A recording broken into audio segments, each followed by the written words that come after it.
Praise the Lord.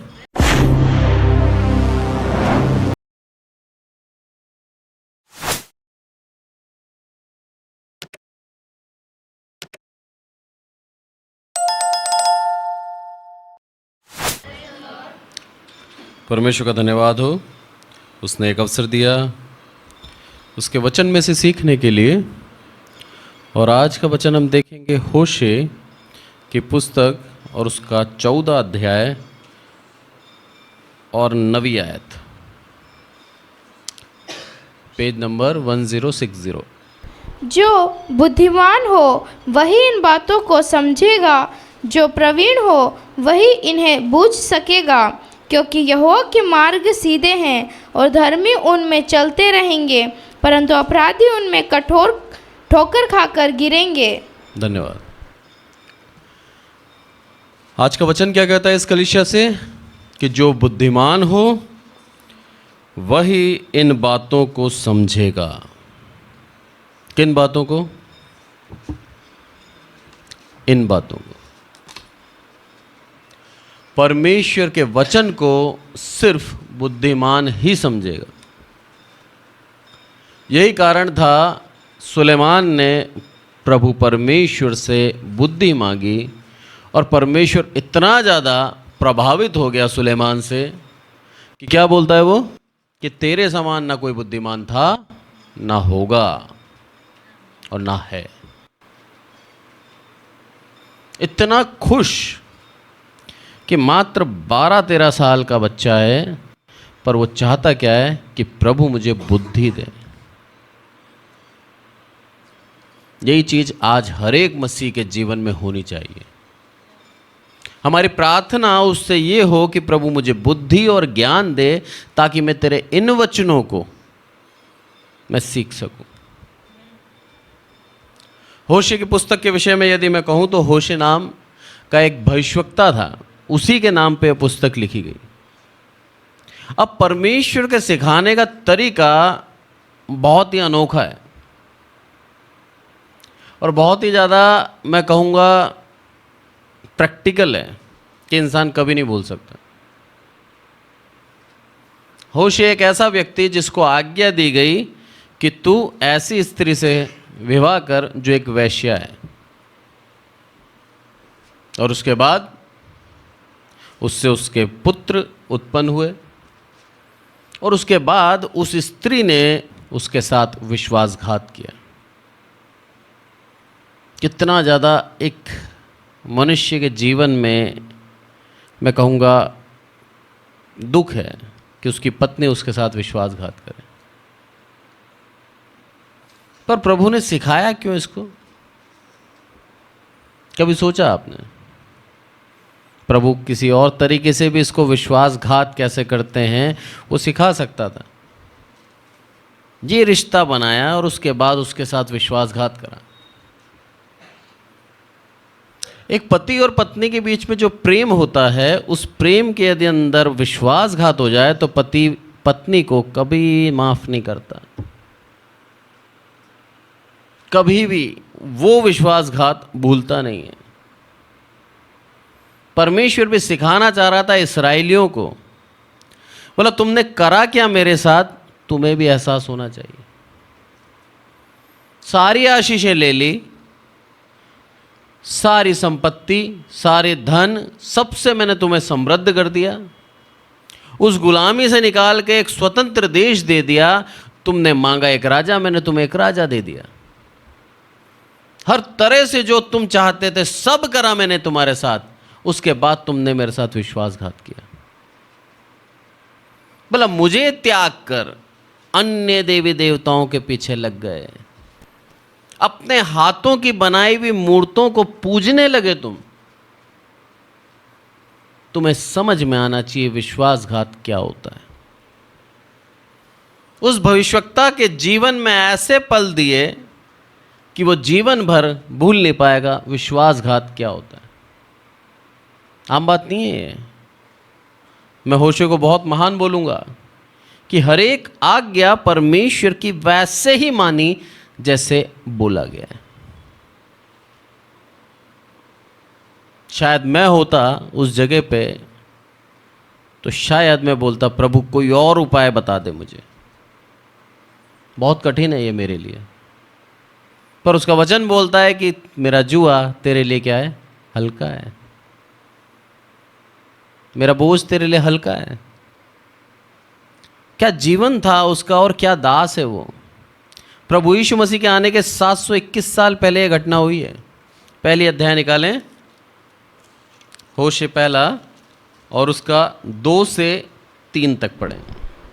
जब यहोवा ने होशे के द्वारा पहल बातें की, तब उसने होशे से यह कहा, जाकर एक वेश्या को अपनी पत्नी बना ले और उसके कुकर्म के बच्चों को अपने बच्चे कर ले, क्योंकि यह देश यहोवा के पीछे चलना छोड़कर वेश्या का सब बहुत काम करता है। अतः उसने जाकर दिबलेम की बेटी गोमेर को अपनी पत्नी कर लिया और वह उससे गर्भवती हुई और उसके एक पुत्र उत्पन्न हुआ। धन्यवाद। पहल बात करी और जाके क्या बोला, जा एक वेश्या को अपना पत्नी करके ग्रहण कर ले। कैरेक्टरिस्टिक बोलूं या फिर उसके गुण बोलूं, एक ऐसी स्त्री जो चरित्रहीन है, जगह जगह जाती है, उसके गुण क्या है, विश्वासी नहीं होती वो। पहली बात, विश्वासघात उसके नेचर में है, पाप करना उसके व्यवहार में है, और पाप करते हुए वो कभी भी, मैं बोलूं उसको, दुखी नहीं होती, तो उसका कार्य है। बोला एक ऐसी स्त्री पाप कर रही है, फिर करती है, फिर करती है, उसके बावजूद भी उसके मन में दुख नहीं है, मैं पाप कर रही हूं। बोला ऐसा हो चुका है इस्राएल, ऐसे हो चुकी है मेरी निज प्रजा, जिसको मैंने नाज से, घमंड से कहा था ये मेरी निज प्रजा है, इसको मैं बेहद प्रेम रखता हूं, वो ऐसी हो चुकी है, प्रतिदिन पाप करती है और प्रतिदिन अलग अलग अलग जगह जाती है। मेरे को घिन आती है उसको देखकर कि मेरी निज प्रजा ऐसी है, और उसके बाद मेरे पास आके बोलते कि मैं शुद्ध हूं, मैं अपवित्र नहीं हूं। सोचिए, प्रभु हमारे हर एक पाप को जानता है, फिर हम कैसे कह सकते हैं उसके पास आके प्रभु मेरे अंदर कोई पाप नहीं है। सबसे बड़ी दुविधा क्या है संसार की, मालूम है आपको? हम उस पाप में जीते जीते भूल गए हैं कि हम पापी हैं। हमें लगता है संसार का आधुनिकीकरण है, सब ऐसे जी रहे हैं, तो हम कुछ कर रहे हैं गलत, तो गलत नहीं है, ऐसा नहीं है। हम कई बार अपने आप को सिर्फ ये देखकर बहला लेते हैं दिल को, वो भी कर रहा है, वो भी कर रहा है, वो भी कर रहा है, तो मैं कर रहा हूं, तो कौन सी बड़ी बात, सारी दुनिया कर रही है। व्यभिचार कौन सी बड़ी बात हो गई आज की दुनिया के लिए? बोला सब कर रहे हैं, हमने कर दिया तो कौन सा बड़ा गुनाह कर दिया। दूसरों के करने से हम निर्दोष नहीं होते, हम सब चुने हुए हैं। उसकी अहमियत को पहचाने आप। होशे को पत्नी एक वैश्या बोला और उस वैश्या के साथ होशे ने संबंध बनाया, उसके बाद उसके बच्चे भी हुए।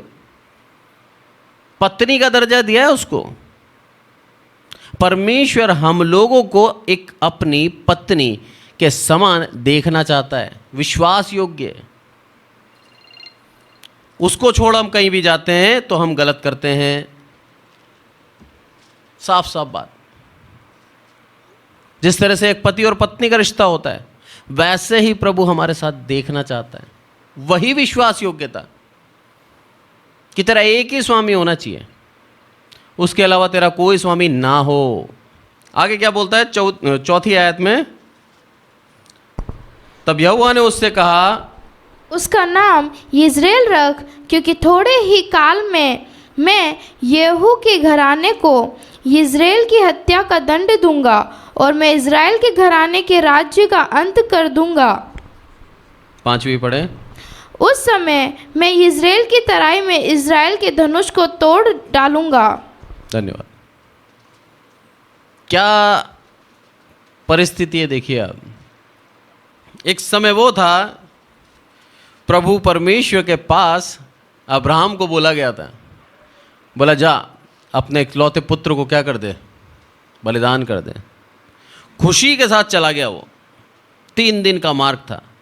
3 दिन के मार्ग में वो गया और खुशी के साथ गया और अपने पुत्र को खुशी खुशी अपने परमेश्वर के लिए बलिदान करने के लिए तैयार था।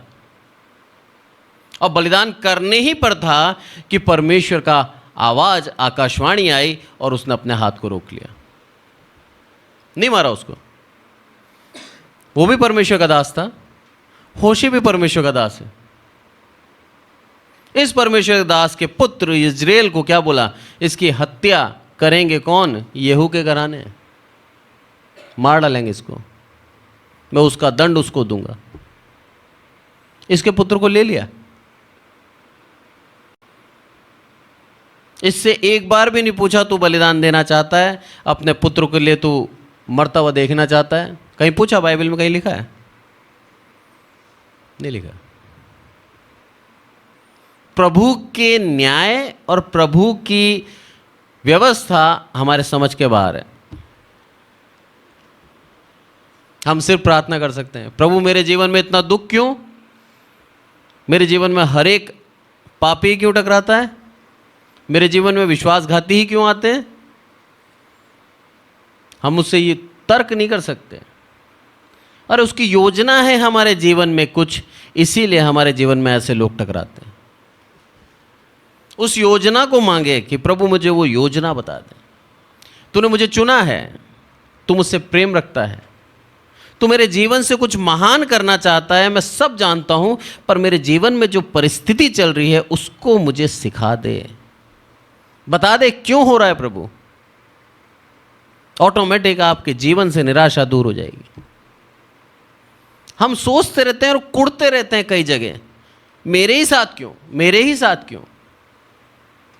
होशे बोल सकता था, प्रभु मैं ही क्यों चुना गया ऐसी स्त्री से ब्याहने के लिए, मैं ही क्यों चुना गया, मेरे पुत्र को दूसरा मारेगा, तू कह भी रहा है कि मार देगा।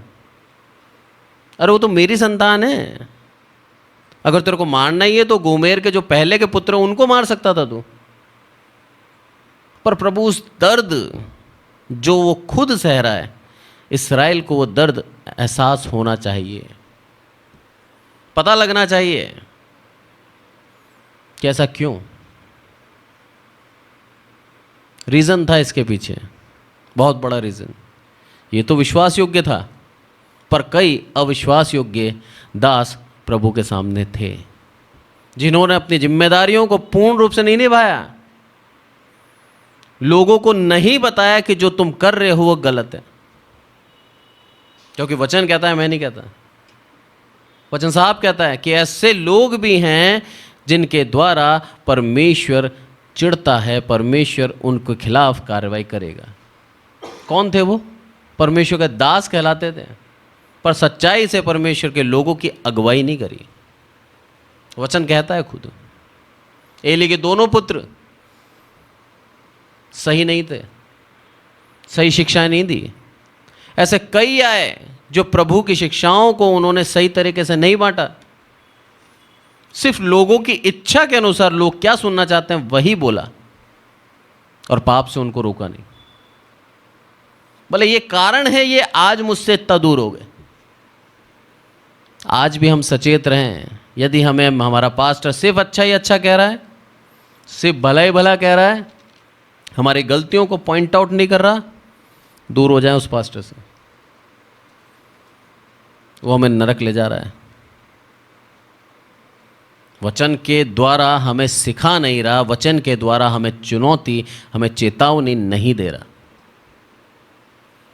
कर्तव्य बनता है एक अगुवे का कि हमें चेतावनी दे कि प्रभु एक तरफ दयालु है तो एक तरफ कठोर भी है।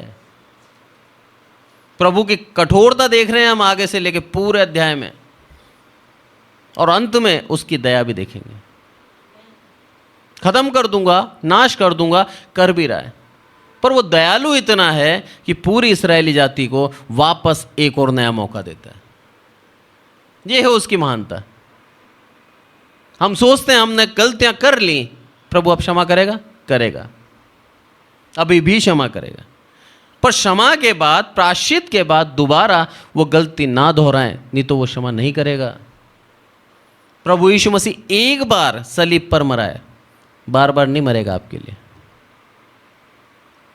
लोग गलत तरीके से वचन को प्रस्तुत करते हैं कि वचन कह रहा है 7 की गुना 70 बार प्रभु यीशु मसीह कहता है माफ़ कर अपने भाई को, भला करते रहो पाप, वो तो माफ़ करता रहेगा। गलत। एक बार सच्चे दिल से आपने प्रायश्चित कर लिया और प्रभु के पास आ गए, और उस प्रायश्चित के बाद यदि आप दोबारा पाप करते हो तो सचेत रहना, दंड जरूर मिलेगा। हमें सिखा दिया ना प्रभु ने क्या गलत है क्या सही है, उसके बाद भी वही जीवन जी रहे हैं, वही कार्य कर रहे हैं, हम नहीं छोड़ रहे अपने जीवन की वो बुराइयों को। तो प्रभु आज कहता है कि इन इस्राएलियों को जो मेरी निज प्रजा है उनको मैं ताड़ना दे सकता हूं तो तुम्हें भी दे सकता हूं। कठोर वचन है। दूसरा अध्याय निकालें और उसकी 6वीं और 7वीं आयत पढ़ें। इसलिए देखो, मैं उसके मार्ग को कांटों से घेरूंगा और ऐसा बड़ा बाड़ा खड़ा करूंगा कि वह राह ना पा सकेगी। वह अपने यारों के पीछे चलने से भी उन्हें ना पाएगी और उन्हें ढूंढने से भी ना पाएगी। तब वह कहेगी, मैं अपने पहले पति के पास लौट जाऊंगी, क्योंकि मेरी पहली दशा इस समय की दशा से अच्छी थी। धन्यवाद। इसको एक स्त्री के रूप में ना देखें, वैसे तो गोमेर के विश्वासघात के विषय में लिखा है, पर इसको एक इस्राएल के पूरी प्रजा के विषय में देखें आप। बोला सब जगह बांध दूंगा मैं, जाना चाहेगी पर नहीं जा पाएगी। बोला ये इस्राएली जाति पछताएगी और याद करेगी कि मैं पहले जो थी दशा वो मेरी अच्छी थी। हम उस पल तक क्यों इंतजार करें कि प्रभु हमें उस पल का बाद प्रभु लेके आए? ऐसा क्यों हम इंतजार करें? आज क्यों नहीं अपने उन पापों से, अपने उन गुनाहों से तौबा कर लें और प्रभु यीशु मसीह के पीछे हो जाए दोबारा? पर हम करते क्या हैं? उसी पल का इंतजार करते हैं कि अभी तो ताड़ना नहीं दे रहा ना, चलने दो, अभी तो हमारे गुनाह की कोई सजा नहीं मिली, सब सही चल रहा है। पर याद रखना, बहुत से पेड़ों के लिए लिखा है कि वह काट डाले जाएंगे और आग में झोंके जाएंगे। कौन से पेड़ है मालूम है?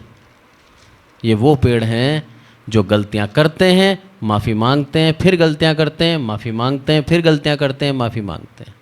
इनकी आदत बन गई। सच्चे दिल से नहीं आते ये, दुनिया को दिखाने के लिए और कुछ पल के डर के मारे माफ़ी मांग लेते। ऐसे लोगों को प्रभु नहीं चाहता। बहुत बड़ा सम्मान है कि हम एक मसीह हैं, उस चीज़ को बहुत ही गंभीरता से लें। बहुत बड़ा सम्मान है। जिस तरह से एक राजा के वंश में जुड़ जाना एक सम्मान की बात होती है। आप कोई सा भी चैनल निकाल लें, यूट्यूब निकाल लें, आप कोई सी भी जगह निकाल लें, वहाँ पर आप प्रिंस और प्रिंसेस लिखें, बस तुरंत राजा के वंश दिखाते हैं, आम इंसान को नहीं दिखाते। हम उस परम प्रधान परमेश्वर के वंश में हैं, उसके नाम के लिए पापों को तौबा कर लें। एक बार गलती कर दे प्रिंस, पूरे न्यूज़ चैनल में हाईलाइट हो जाता है। एक गलती कर ले प्रिंसेस, पूरे न्यूज़ चैनल में हाईलाइट हो जाता है कि इसने ऐसा करा, वहाँ की प्रिंसेस ने ऐसा करा। क्यों? क्योंकि उसके पीछे उसके पिता का नाम जुड़ा है। हम कैसे भूल जाते हैं कि हमारे पीछे मसीह जुड़ा है? उस परमेश्वर के आदर मान के लिए अपने जीवन को सुधार लें। गलती करते समय क्यों नहीं सोचते हम इतने ज़्यादा इंपॉर्टेंट है कि प्रभु ने हमें चुना है और मसीह नाम जोड़ के दिया है। कैसे उसका अनादर कर सकते हैं हम? कैसे कुछ पल के व्यभिचार के लिए हम अनंत काल के जीवन को त्याग सकते हैं? जिस तरह से एक वैश्या करती है, बोला वो इस्राएल क्या है, उस वैश्या के समान है जो गोमेर है, पति करने के बाद भी छोड़ दिया। लिखा है ना यहाँ, पहले पति की दशा अच्छी थी। बोला वैसी परिस्थिति तुम क्यों बनाते हो? क्यों मुझ सच्चे परमेश्वर को छोड़कर जगह जगह जगह जगह अपने माथे को झुकाते हो? क्या मैं शक्तिशाली नहीं हूं? एक सिंपल उदाहरण से समझते हैं। हम डॉक्टर कब चेंज करते हैं? जब हमारे को दवाई नहीं लगती, तभी चेंज करते हैं ना। उस परमेश्वर की यदि दवाई आपको ना लगी हो, तब आपने चेंज कराओ, मैं आपको बोलूंगा आप सही है। पर उस विश्वास के साथ आइए तो सही। हो नहीं सकता कि उसकी दवाई ना लगे, हो नहीं सकता। उस विश्वास के साथ उससे मांगिए तो सही। हो नहीं सकता कि वो ना दे या ना देने में समर्थ ना हो। वो सामर्थ्य सब कुछ करने के लिए संभव है। उस सामर्थ्य प्रभु के पास आकर आप वो सब मांगे जो आपको कहीं ना मिला हो। प्रभु देने के लिए तैयार है। प्रभु चाहता है तुम मांगो। प्रभु यीशु मसीह के पास वो स्त्री आई थी पानी भरने। प्रभु कुएं पे बैठा था, उसका इंतजार कर रहा था। हमारा इंतजार कर रहा है प्रभु आज भी कि हे अधर्मी व्यक्ति, हे विश्वासघाती व्यक्ति, हे व्यभिचारी व्यक्ति, मैं तेरा इंतजार कर रहा हूं, तू आ मेरे पास। और जब हम उसके पास जाते हैं और मांगते हैं उस जल के लिए जो अनंत काल का है, प्रभु यूं ही दे देगा। क्या बोलता है वहां पर उससे कि तू मुझे अगर जानती तो क्या मुझसे मांगती। हम तो है ना सौभाग्यशाली, हम तो जानते हैं ना उसे, फिर हम क्यों नहीं मांगते उससे? क्यों हमारे अविश्वास के कारण हम थोड़ा सा मांगते हैं? क्यों बड़ा नहीं मांगते? प्रभु चाहता है आज हमें देना। प्रभु चाहता है अपने उस अधर्म को त्याग कर हम उसके पास आए। वो इंतजार कर रहा है हमारा। बैठा है वो, इंतजार कर रहा है। बोला मेरा ये पुत्र, मेरी ये पुत्री कब आएगा मेरे पास, मैं इंतजार कर रहा हूं। और आके मांगे उससे। इस व्यभिचार की जिंदगी से तौबा करके प्रभु के पीछे सच्चाई से चलें। यह है आज का वचन। दोबारा 14वें अध्याय में जाएंगे। अब पहली आयत से पढ़ें, 3 आयत। हे इज़राइल, अपने परमेश्वर यहोवा के पास लौट आ, क्योंकि तूने अपने अधर्म के कारण ठोकर खाई है। बातें सीख कर और यहोवा की ओर लौट कर उससे कह, सब अधर्म दूर कर अनुग्रह से हमको ग्रहण कर, तब हम धन्यवाद रूपी बलि चढ़ाएंगे। अश्शूर हमारा उद्धार ना करेगा। हम घोड़ों पर सवार ना होंगे और ना हम फिर अपनी बनाई हुई वस्तुओं से कहेंगे, तुम हमारे पर ईश्वर हो, क्योंकि अनाथ पर तू ही दया करता है। कितनी बड़ी बात लिखी है। प्रभु अनाथ पे तू दया करता है। तेरे बिना हम अनाथ हैं। क्या यह अनुभव किया है जीवन में? अगर किया है तो प्रभु के पास आए। बोले तेरे बिना अनाथ है प्रभु। होशे कह रहा है, निवेदन कर रहा है सारे इस्राएली जाति से कि अपने अधर्मों को मान लो, उन गुनाहों को जो तुमने करें स्वीकार कर लो। इसलिए बोलता है पहली आयत में कि हे इस्राएल, अपने परमेश्वर यहोवा के पास लौटा। क्यों लौटा? वो इंतजार कर रहा है। आज प्रभु हमारा इंतजार कर रहा है हमारे लौटने का। वो हमसे बेहद प्रेम रखता है। वो नहीं चाहता कि हम नाश हो। वो नहीं चाहता कि हम नरक में जाएं। वो चाहता है हम स्वर्ग में जाएं। हमारा इंतजार कर रहा है। इसलिए बोल रहा है कि तू लौट आ। तू चला गया था मेरे पास से दूर, तू वापस आ जा। मैं तेरा इंतजार कर रहा हूं, क्योंकि तूने अपने अधर्म के कारण ठोकर खाई है। नाश नहीं हुआ तू। मेरी दया, मेरी करुणा तेरे पे थी। नाश नहीं हुआ तू, ठोकर खाई है तूने।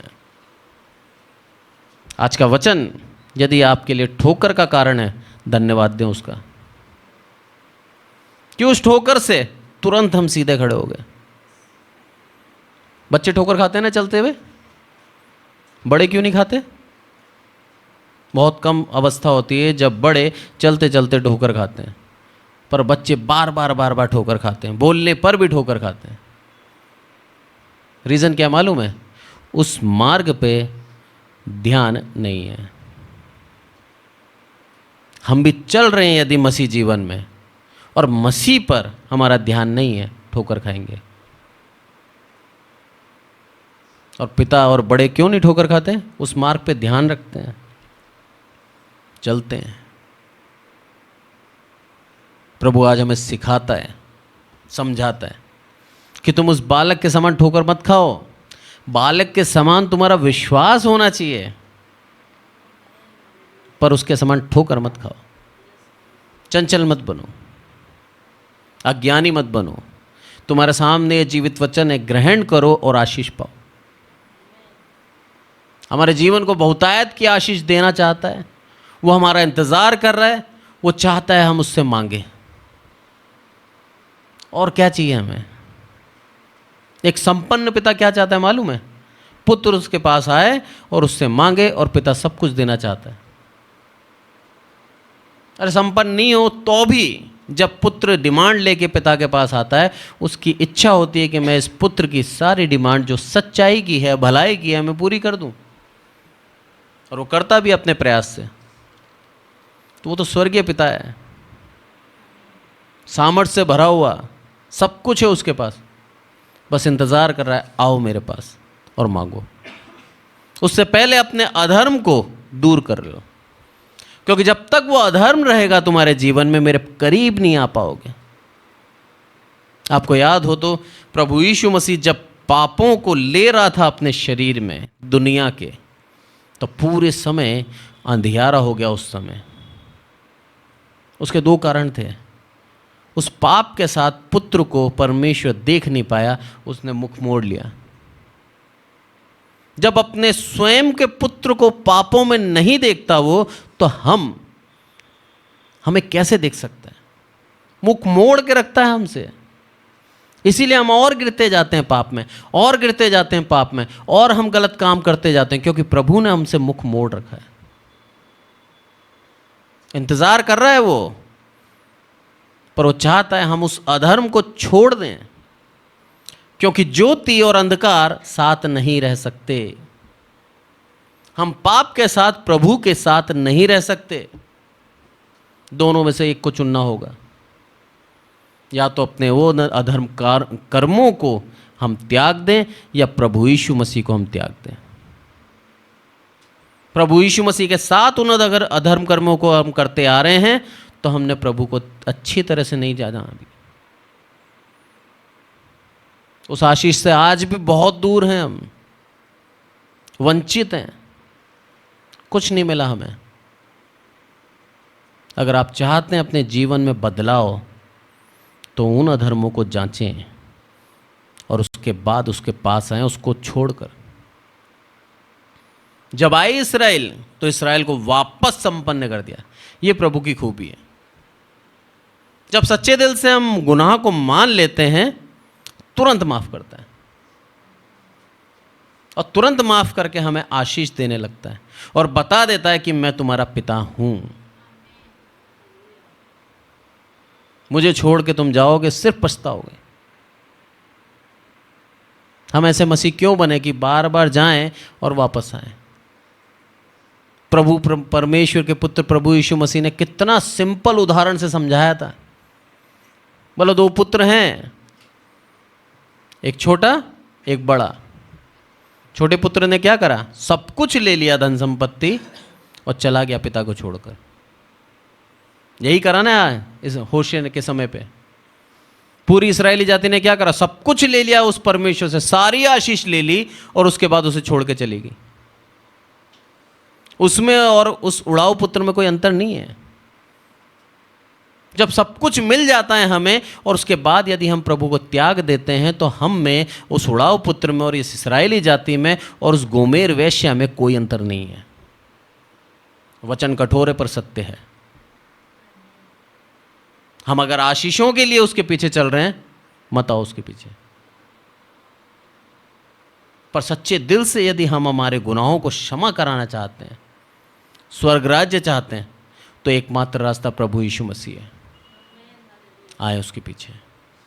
वो राह देख रहा है, वो इंतज़ार कर रहा है हमारा कि हम कब अपने अधर्मों से पश्चाताप करें और कब उसके पीछे आए। इसलिए यहां पर बोलता है कि क्या करो तुम, अरे तुमने ठोकर खाई है, बातें सीख कर और यहोवा की ओर लौट कर उससे कह, सब अधर्म दूर कर अनुग्रह से हमको ग्रहण कर, तब हम धन्यवाद रूपी बलिदान चढ़ाएंगे, बलि चढ़ाएंगे। बोला प्रभु सीख लिया मैंने, अब सिर्फ तेरे अनुग्रह की दया मुझ पे कर दे, उस अनुग्रह से मुझको ग्रहण कर ले। तू दया का सागर है, एक और बार तेरे से दया मांगता हूं। बोला उस अनुग्रह से मुझको ग्रहण कर लेगा, तुरंत मैं क्या करूंगा, धन्यवाद रूपी बलि चढ़ाऊंगा। आज प्रभु हमसे ये चाहता है, जब हम उसके पास आते हैं उन बुराइयों से सीख कर कि हाँ सिर्फ जीवन में दुख ही आता है, इन पैसों से कुछ नहीं मिलता। जैसे उड़ाऊ पुत्र ने करा, सारा व्यय कर दिया, व्यभिचार कर लिया, जुआ खेल लिया, सब कुछ नशे में उड़ा दिया, सब जितने पाप कर सकता था सब कर लिए, और उसके बाद मिला क्या उसको, सूअरों के साथ खाना खाता था।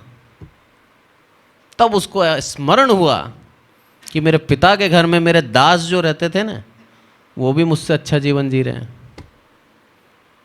हम तो मनुष्य हैं, प्रभु परमेश्वर ने अपने स्वरूप में हमें बनाया है, कितना बड़ा आदर दिया है हमें, और उसके बाद और बड़ा आदर कि हमें चुन लिया उसने। हम चुने हुए हैं, और हम चुने हुए लोग जब उससे दूर जाते हैं उसको दुख होता है।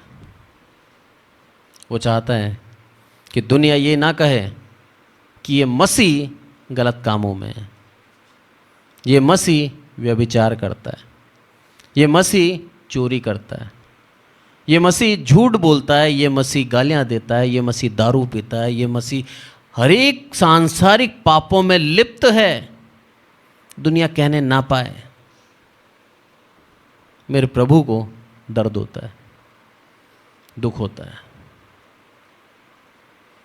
वो आज भी बाहें खोलकर हमारा इंतजार कर रहा है, चाहता है हम हमारे अधर्मों को उसके सामने लाके रख दें और अंगीकार कर लें, प्रभु हाँ मैंने किया, पर अब मुझे इससे छुटकारा दे। आपको उस पाप से छुटकारा दे देगा 100%, प्रभु का वचन कहता है, मैं नहीं कहता। फिर जो आनंद आएगा, फिर जो शांति आएगी मन में, उस शांति और उस आनंद का बात ही अलग है।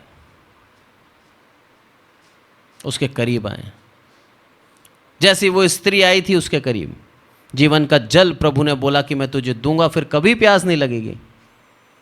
तो जब उसने उस उद्धार को देखा और पाया, आनंद से भरकर चली गई और सारे गांव वालों को बता दिया, बोला मैंने तो वो पा लिया उद्धार, तुम भी ले लो। ये है मसीहत। जैसे ही उद्धार मिलता है, जैसे ही हम परमेश्वर को, इस आनंद को ग्रहण करते हैं, आनंदित हो जाते हैं और दुनिया को बताने लग जाते हैं, यही है मसीहत। आपके कामों के द्वारा, आपके वचनों के द्वारा, आपके व्यवहार के द्वारा दुनिया जान लेगी आपके अंदर परमेश्वर का उद्धार है, वो आशीष है। जितनों को भी प्रभु यीशु मसीह ने ठीक करा, आनंदित होकर दुनिया को बताने लग गए कि मैंने स्वीकार कर लिया उसको, मैंने उसके सामर्थ्य को ग्रहण किया, मैंने वो अनुभव किया। क्या आज आप उसी आनंद के साथ दुनिया को बताते हैं कि उस सामर्थ्य को मैंने ग्रहण किया है? बताएं, क्योंकि यहां वचन कहता है, बोला लौट आओ, क्या करूंगा मैं, धन्यवाद रूपी बलि चढ़ाएंगे हम लोग, और अशुर हमारा उद्धार ना करेगा।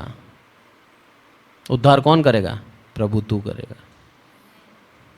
कोई राजा हमारा उद्धार नहीं करेगा, कोई घुड़सवार हमारे उद्धार नहीं करेंगे, कोई बल हमारा उद्धार नहीं करेगा, कोई ताकत हमारा उद्धार नहीं कर सकता इस दुनिया का। उद्धार करने की शक्ति प्रभु तेरे पास है। ये अंगीकार करें। बोलो, शक्तिशाली सामर्थी प्रभु तू है, तेरे पास आया हूं। जब उस सामर्थी प्रभु के पास आएंगे हमारा उद्धार होगा, निश्चिंत होगा। आज के वचन से प्रभु हमें यही सिखाता है, कैसा जीवन होना चाहिए एक मसीह का। क्या हम विश्वासघाती जीवन जी रहे हैं? त्याग दें, नहीं तो नरक हमारे लिए तय है। या विश्वासघात कर चुके हैं, आ जाए घुटनों पर, मांग ले माफी। वो तैयार है हमें छुड़ाने के लिए उस पाप के बंधन से। वो देना चाहता है हमें स्वर्ग राज्य, वो देना चाहता है हमें उद्धार। प्रभु हमसे बेहद प्रेम रखता है। वो चाहता है हम सच्चे मन से उसके पास आएं, क्योंकि उसका वचन कहता है कि वो ढूंढता है सच्चे आराधकों को जो उसकी आराधना करना चाहते हैं। प्रभु का आत्मा ढूंढता है, हम में से हर एक के दिल में कार्य करता है। हम में से हर एक के दिल में उसका वचन कहता है, तू मेरा बेटा है, तू मेरी पुत्री है। प्रभु चाहता है हमें इस्तेमाल करना। इतना ज़्यादा अनुग्रह उसका हम पर है। अपने धर्म के कामों को कभी मत त्यागना, करते जाना। हमारे अधर्मों को वो दूर कर देगा। पर मनुष्य क्या करता है मालूम है? जैसे ही कोई गलती करता है, गुनाह करता है, ऑटोमेटिक अपने वचन को पढ़ना छोड़ देगा, अपने धर्म के काम करना छोड़ देगा और उस गंदगी में लग जाएगा। पर करते रहें उसको, आपकी वो जो ज्योति है उस अंधियारे को हटा देगी। प्रभु यीशु मसीह का जो ज्योति है वो पूरे पाप के अंधकार को हटा देगी, ऑटोमेटिक हट जाएगा। पर उस ज्योति को थामे रहें, उसके अलावा कहीं और ना जाए। अगर करते हैं तो उद्धार जरूर मिलेगा। एक लास्ट आयत और पढ़ ले, 4 और 5। मैं उनकी भटक जाने की आदत को दूर करूंगा।